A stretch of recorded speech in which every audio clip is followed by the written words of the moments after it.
Secretary, Kristi Noem, who happens to be my boss. So, welcome.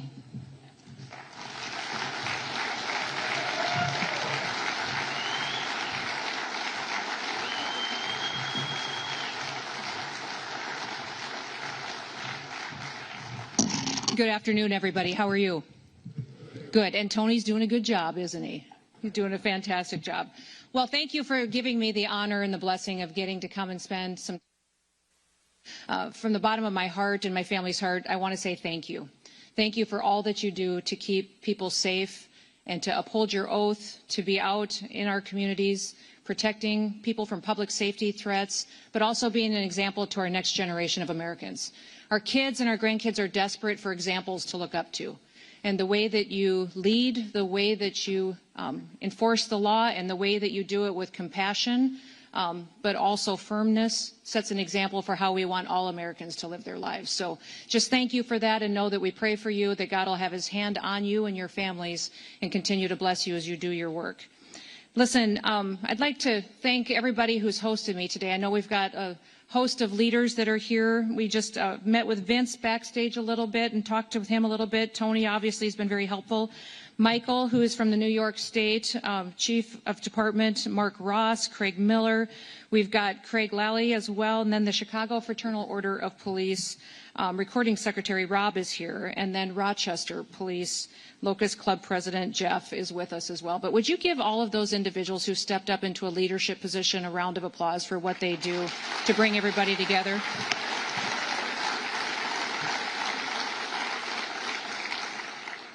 Now, in his State of the Union address just last week, President Trump reminded us of what it is every American's duty to do, and that is to serve the American people. That's what the government is to do, those elected officials and those that step up into public service, is to fulfill our duty to protect American citizens, that they should come first under our Constitution and our laws, and they should be prioritized, and especially over other people who are from other countries. The Constitution demands that we treat our citizens that way, and the men and women who serve at the Department of Homeland Security, they understand the importance of that, and we also understand the importance of all of our law enforcement officers and what they do across the country to keep people safe.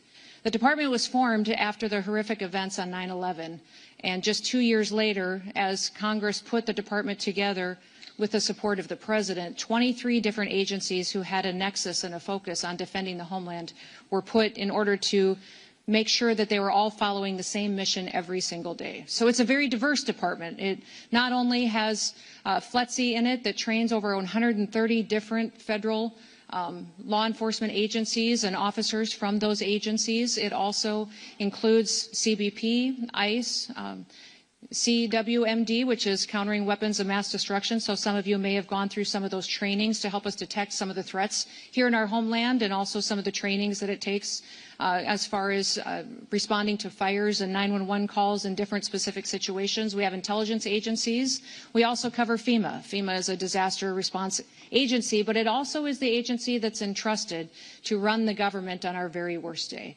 If we had a tragedy in this country where we needed someone to step up because our leadership was not able to, that agency would be entrusted to do that and to maintain our critical infrastructure. So they ensure that they go forward and maintain our electrical grid and our critical infrastructure such as water and systems that we rely on every day to help the American people be safe and to still have their way of life. We also have CISA, which some of you may have worked with them, which is our cybersecurity agency, which goes out and not only hunts down bad actors that would attack us on our cyber systems, but also gives us mitigation measures for how we can harden our systems. All of these entities work together to serve the American people and to make sure that we're prepared for any threats that we may face, but also respond to them in a way that honors what our ideals are. The sacred duty of our government truly is that people are entrusted to secure the rights also of all the American people. You know, the Declaration of Independence states that governments derive their powers from the consent of the governed, which is the people. The people give us the right to do our jobs each and every day. And as long as this world is fractured and as long as human nature is fallen, we will need brave men and women who step up and serve and enforce our rights and our laws and our values. And that's what all of you do in this room with your colleagues. The heroism was on full display this last week when we saw the attack in Austin, Texas, and we saw that the first responders that helped protected people and more lives there were our law enforcement that responded immediately. Instead of running away, they ran to it. And though we lost 3 lives and saw many other people injured, they prevented so many other lives from being lost. We're very grateful that they are willing to do that and to serve in such a way. In fact, it reminded me of the quote that is often attributed to George Orwell that states, "People sleep peacefully in their beds at night only because rough men stand ready to do violence on their behalves," which means you step up in order to protect people, and you do it in a way that other people often are never going to be required to. When tragedies like what we saw in Austin take place, it's your leadership and it's your decision making that make all the difference. You use judgment, and people entrust you with their lives. You're on the front lines of leadership, and you have the responsibility of guiding and also shaping the next generation. So we thank you for that, and we thank you for what you do. I know that I've met many of you in the room. I've had the chance to visit with you. I appreciate your wisdom and your advice as we continue to develop trainings and insight into how leadership can work together to make good decisions and to break down the silos between agencies so that we can work together more different, in better ways than we have in the past. And you know we're seeing challenges across the country from judges and courts that are working to stop some of our efforts, that are looking to take away some of the protections that you need in law to do your work.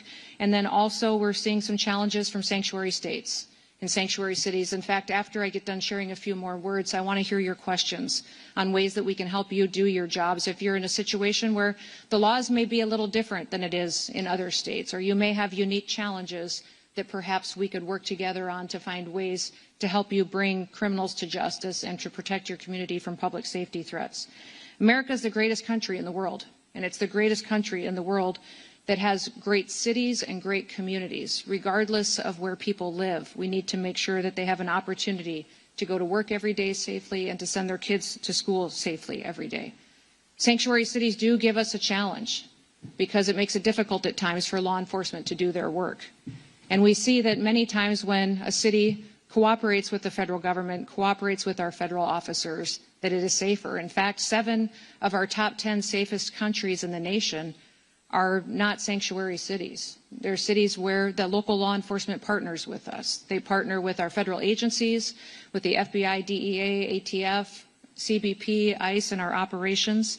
And we've also seen across the country where 5 of our 10 most crime-ridden cities do not cooperate with us, where those that are not cooperative with federal officers will see challenges on their streets. We've seen a lot of different situations from city to city. The one thing I would encourage you that no matter how frustrated you may be with some of that we can find a way to work together to do some good work for our people. In fact, even in Memphis, where we saw different leadership, we had different parties in the governorship and in the mayor, we still were able to arrest and bring to justice over 2,600 criminals, and in a way that significantly dropped their crime rate and significantly helped those communities continue to take those public safety threats off the streets.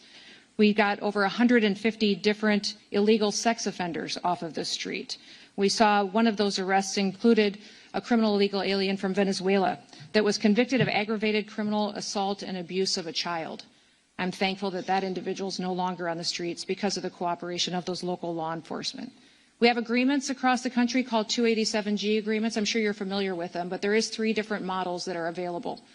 One is a jail model that helps us with some detention. The other is a warrant service officer model that is extremely helpful for us to make sure that we can take jurisdiction or of an individual who's a criminal in the safety of an environment of a courthouse or a jail, and they can be turned over to ICE so that we have the ability to return them back home. And the other model would be in the task force model, which I hope many of you have the opportunity to cooperate with us in, where we can use our different authorities to go out and go after the worst of the worst, those targeted operations that go after violent offenders and criminal offenders, and that we can bring them to justice and get them out of your city and your state.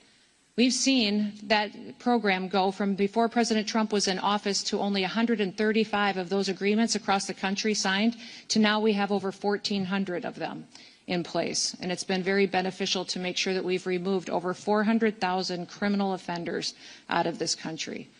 We've seen 3 million people leave our country that were here illegally, but over 750,000 of them were arrested and detained and removed. We'd much rather prefer that they volunteer to go home and that it can be a volunteer situation, but if not, if people are here illegally and committing crimes, we want to make sure we're able to detain them and get them out of your communities before we create more victims in the United States. I'm grateful for the work that you do because it's made a difference across this country. This last year, we've seen our murder rate in the United States of America drop to the lowest level since it's ever been recorded. And we've recorded our murder rate across the country for 125 years, and this year we broke the record for the lowest murder rate in the country, and that's because of the work of individuals in this room and individuals that we've been able to partner with.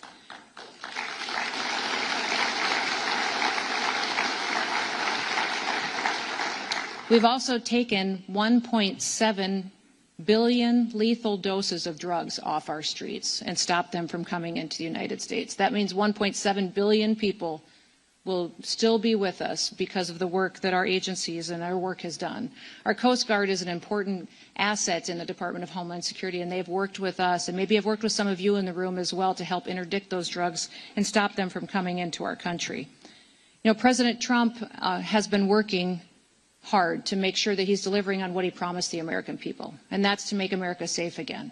In doing so, we have gone out and found over 1,500 known and suspected terrorists that were let into this country over the open border invasion that we saw during the last administration. Those 1,500 individuals who were already on our known and suspected terrorist watch list have been brought to justice and removed. We know there's many more, but we're going to still continue to look for them, to find them, and to do all that we can to make sure that this country is safe. Beyond that, we've also arrested and removed over 7,700 gang members, TDA members, MS-13, Sinaloa cartel. The president is extremely focused on fighting cartels and recognize them as a foreign terrorist organization so that we can have new authorities to go after them. And we'll be working throughout the Western Hemisphere with all the countries to make sure that we're biting the snake off, cutting its head off with fighting the cartels before they ever reach the United States, stopping the drug flow, stopping the guns and ammunition from getting here and hurting our families and the homeland. We'll continue to work together to make sure that we have the opportunity to do that. To everybody in the room that puts on a uniform, that wears a badge, that steps out every single day and does something that so few others do, put your life on the line for your brothers and your sisters and your families, and you do it in your home community, I want to say thank you. And I also want to let you know that I believe that if there's something that you need for your families, that you need to let us know. I've found many times people can't do their job with excellence if there's a crisis at home. I've been working to get raises and better salaries and retirements for all of our law enforcement officers that are at the Department of Homeland Security, because I recognize that if you're having challenges at home financially, providing for your family, working overtime to make ends meet, trying to buy a house and put food on the table, it's very difficult to focus on your job and to do it with excellence. We want to take care of our families.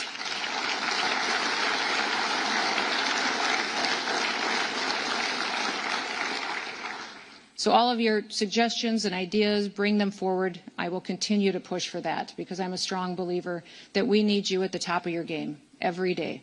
And that means that your family needs to be right beside you, happy, healthy, and whole, and that God can continue to protect you and protect them and make sure that you have a chance at the American dream too. So with that, why don't we open it up to some questions? I know some of you may have some prepared and some of you may just thought, hey, I've always wanted to ask her this. You sure can. Secretary. Yes, sir. Rob, no, say that. Yes. What a blessing it is to have you. Oh, thank you. Given our current state in Chicago, we understand we have no qualms about the sanctuary law enforcement, but more of a targeted response. I think the hearts and minds of a lot of, I'm a great grandson of Mexican Post immigrants. A lot of people, they just, when you go after, for lack of a better term, the tamale lady, it kind of like, they've been there 30 years, they're not causing trouble as opposed to the criminals you just mentioned. Right. I think that needs to be the focus in Chicago, and more strategic planning that needs Yep. suited for that as a former New York cop. Yeah, no, I think that's great advice. I don't know if you guys heard that question, but he talked about targeted enforcement. And Rob was saying how it's much more effective in a lot of, especially these sanctuary cities, where we can work on targeting those individuals who have a criminal history besides their legal status that may be in violation of their visa or work permit, but that we work on those and make sure we're going out and doing that with the local law enforcement as much as we possibly can. And that is something that we are going to continue to do and make sure that we're focusing and prioritizing those individuals and make sure that we're addressing the public safety threats there. Thank you. Yes, sir. Talk about pensions, tax-free pensions. Our president's big on that. Tax-free pensions for retirees, law enforcement, and first responders. I think that'd be a great pitch. Okay, let me visit with him about it. That'd be great. Well, we're talking about doing some other tax benefits for other, so that may be something we could wrap into that conversation. Great idea. Perfect. Yes, sir. Good afternoon, Madam Secretary. My name is Chris Galligan. I'm the Vice President of San Francisco Police Officers Association.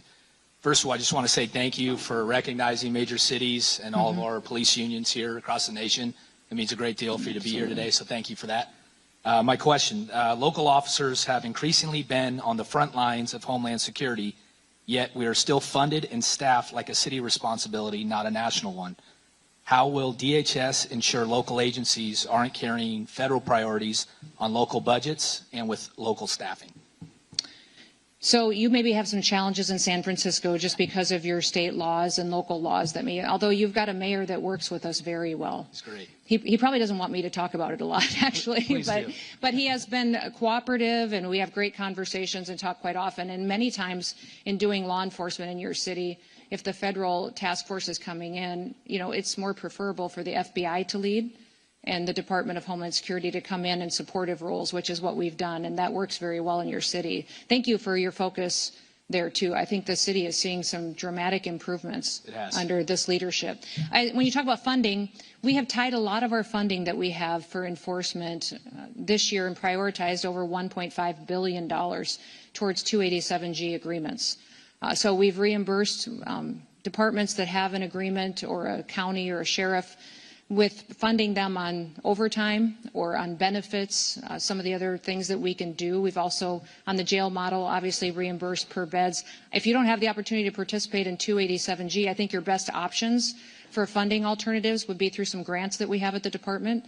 We have specific grants towards terrorism grants that you can do, some security grants. And there's hazard mitigation grants that are in Homeland Security, safety grants through FEMA that would be available. So maybe what I'll do is I will forward those grant opportunities to all of you so that you can share them with your departments and have that opportunity. We also have some grants specifically targeted towards special operations.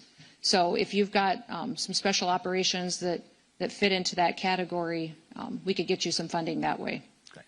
Thank you, ma'am. Absolutely. Yes, sir. Yes. Hi, Craig.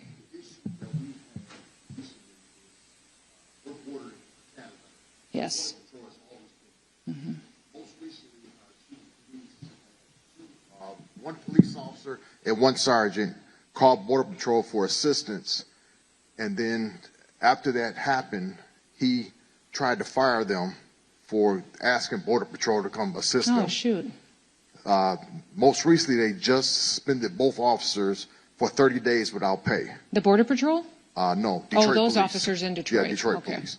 So the one incident was the female of the house called because the husband was trying to break into the house. When the officers got there, he had a bad passport and a bad Social Security card. So they called Border Patrol for assistance. Mm-hmm. They ended up taking him to jail because he had a warrant outside the city of Detroit. The second one was, it was a traffic stop. The fingerprint reader wasn't working, so they called for them to bring theirs over there, and the person had a warrant also. So both officers got suspended without pay for 30 days. So did the officers that did the arresting, was that the Detroit officers that did it, or did the Border Patrol? Border Patrol ended up arresting them because one had an out the city warrant, and the other one had other information that. Okay.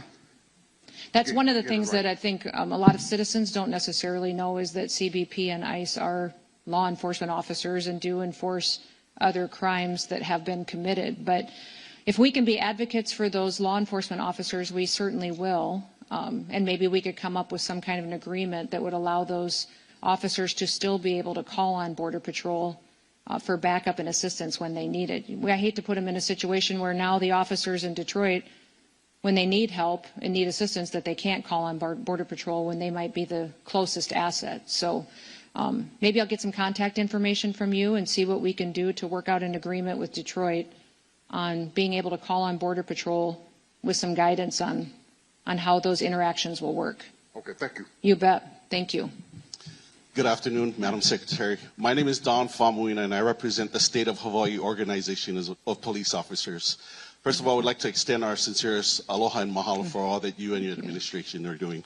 Given Hawaii's status as a major international gateway, how is DHS balancing the current administration's strict zero-tolerance border policies with the unique reality of Hawaii's isolated geography and its dependence on international tourism? Yeah, you do have some unique situations for us, and I hope that we've worked well with you. We have a presence in Hawaii, where you wouldn't necessarily see a large ICE presence doing immigration enforcement. More of what we are pursuing in Hawaii would be through our TSA officials, and then also we have CBP there, of course, because of all the travel back and forth and individuals. CBP is the largest law enforcement agency that we have, one of the largest in the country, and it does all traveler information internationally, and so I'm sure that you're interacting with them quite often. So we don't, as far as targeted operations, you may see a presence in Hawaii if we know specific individuals there. And we are tracking and have signed security agreements with other countries. I think since I've been Homeland Security Secretary, we've signed 27 different security agreements with other countries to share information with us. If they have a dangerous individual that they think maybe has traveled into the United States, we will share those databases with each other. They share theirs with us so that we know when some of these individuals are coming into the country. And that may be, I'd say, the vast majority of the interactions you'll see in Hawaii. If you've got some suggestions for us or experience, I'd sure love to hear. We'll definitely do that. Mahalo. Mahalo. Yes, sir. Hi, my name is Jeff Wader. I'm the proud president of the Rochester Police Locust Club, located between Buffalo and Syracuse, and just a shameless plug, go Bills. Yeah, that's right, good. So I used to have, my T of O is 728 officers. Okay. I'm currently down to 594. And I had two more come in the other day that they're retiring.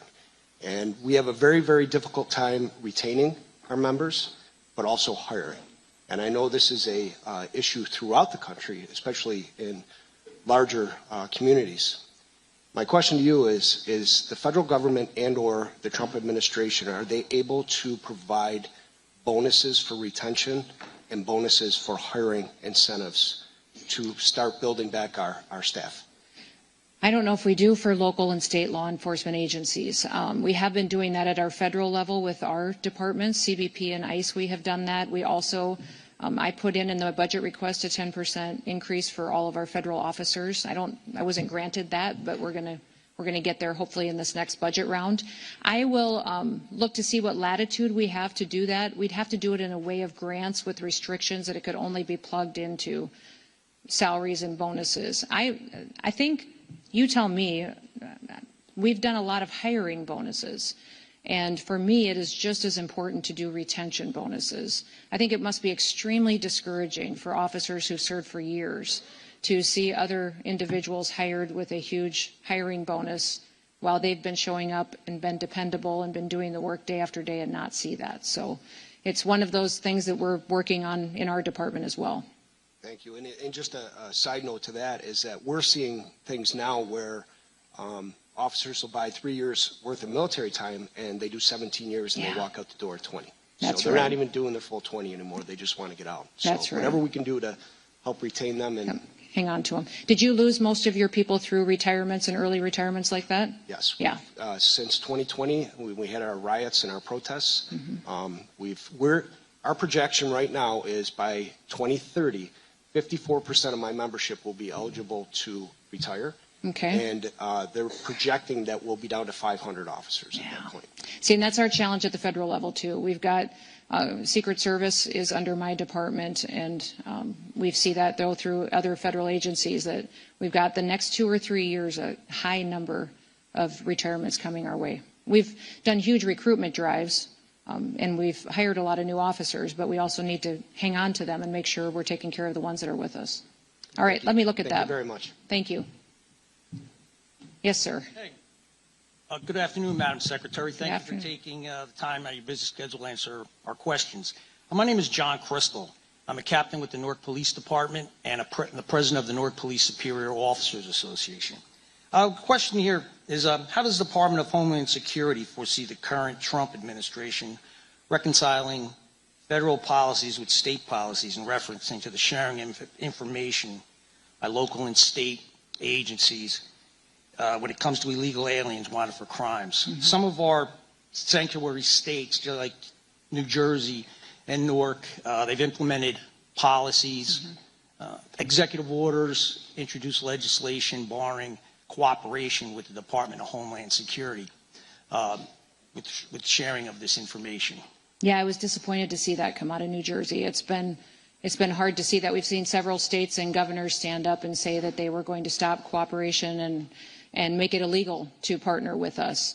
One of the things that we need to do a little bit more is highlight how our 287G agreements can be flexible and can work differently. I'm coming to meet with a lot of the New York State sheriffs here real soon and get some ideas from them on ways that we can have informal agreements if necessary to do that. There's also, I found that a lot of sheriff's departments, smaller departments, don't necessarily have the technology they need as far as retina scanning or databases that feed into the federal systems. And if we can help with some technology funding and get that into these departments, it would help us on the national scale, the federal scale, but also help you guys be able to get people logged into the system, and at least we would know where these bad actors are. Even if there's not much cooperation going on as far as honoring our detainers or cooperating with us, at least if we know where these criminals are, we can still be aware for when they're released on the streets. But for us, our preference is to always figure out a way that we can work together.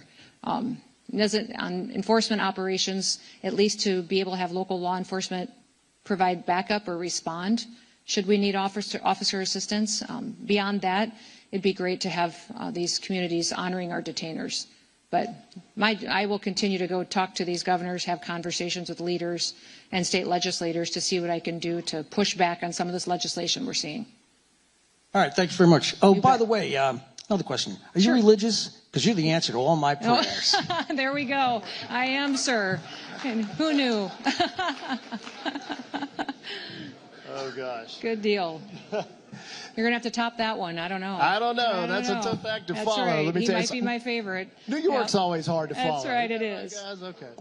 I'm Sergeant Walcott. I'm the Chief Steward with the Memphis Police Association for Memphis Police Department. Well, look at you. You guys have been rock stars. Woo! Y'all have been rock stars helping us out. So I don't get this up a little higher.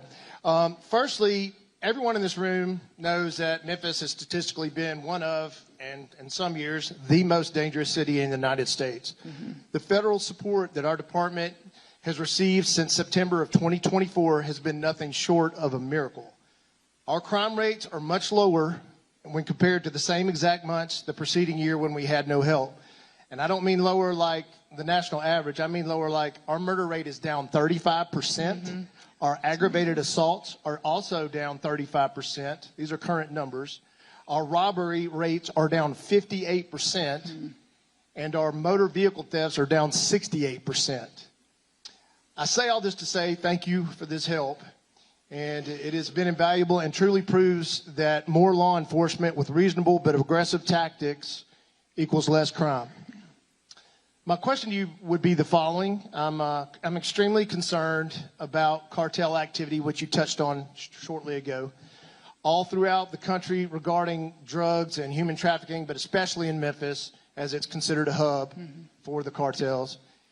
Is ICE itself putting any extra special emphasis on cartel activity, in particular since Their reach appears to be much longer than most people realize, and they reportedly even threaten agents with bounties.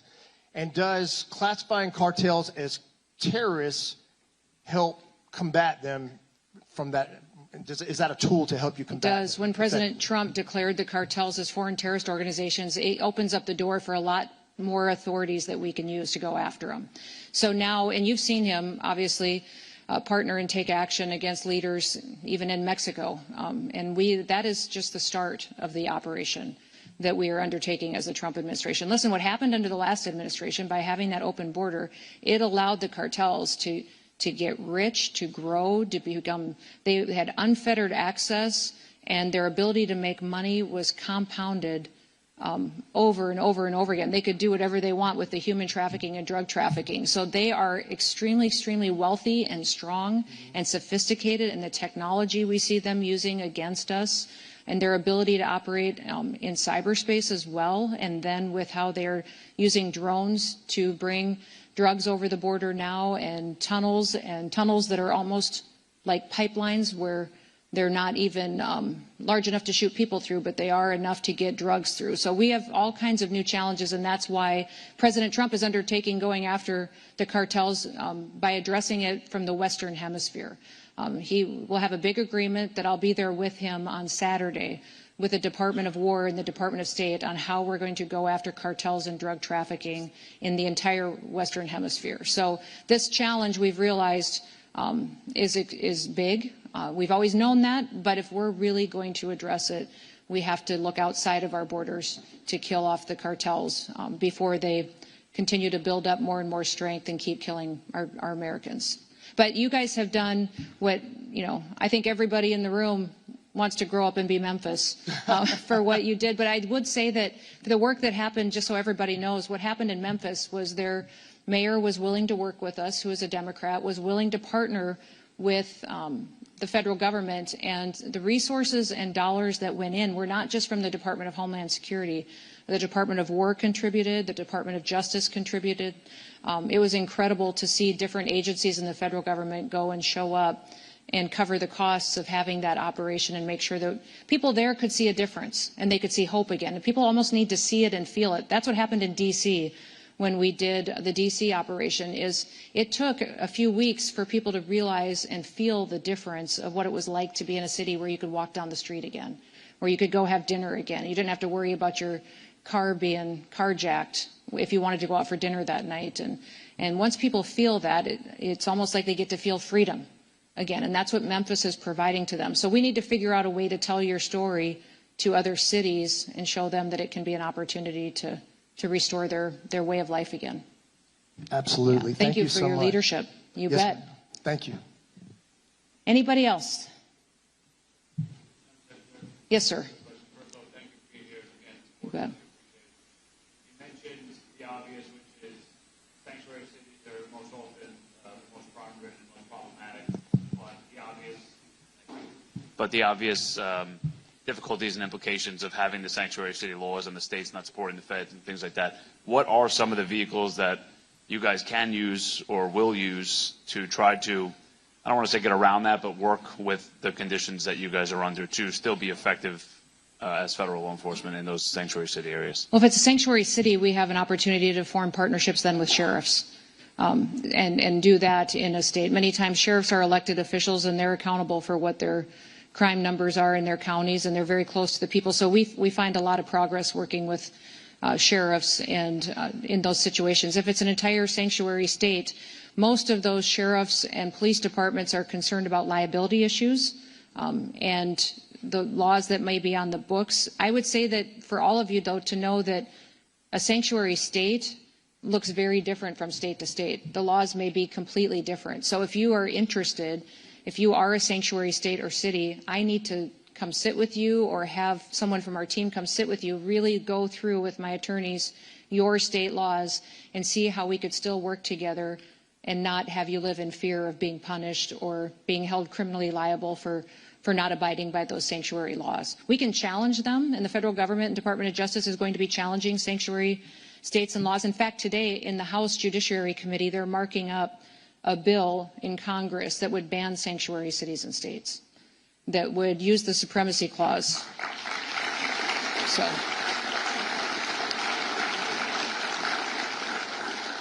So if we could, it will pass out of committee. I think it can pass out of the House. We're hopeful the Senate would take that up, but it's a constitutional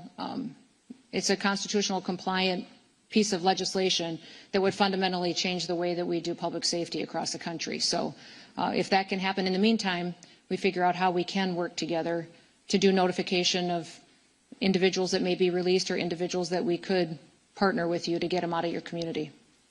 You bet. Yes. Thank you, ma'am. This is going to sound a little bit like a sales pitch, but it's not, I assure Okay. you. I work for a company called Vertex. We already have a very nice contract with Homeland Security, so this doesn't count. Good. I bring a unique perspective. I don't have a question for you. I have a comment. Okay. I live just outside the city of Portland. Mm-hmm. I work on our federal team, so I work with your agents all over the country. HSI, ICE, Secret Service. I see them being treated like garbage in various places, up to and including with extreme violence. The perspective I bring is this: I have not worked with a better group of people, more professional, humble, quiet professionals. They're amazing men and women, all of them, and I didn't want to miss this opportunity to tell you that directly. So thank you very much. That goes to you, your staff, and all of your agents across the country. Well, thank you very much. Thank you for saying that. I appreciate it.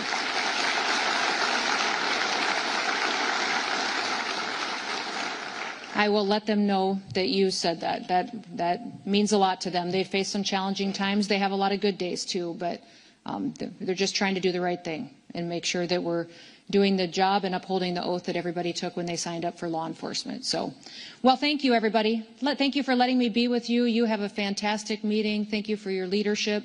Thank you for coming to this conference and spending some time together. I hope you get some fellowship. From what I understand, cops are pretty good at that. So you have fun. I'm sorry I can't stick around for it, but God bless you. And may God continue to bless our great country. Have a great day.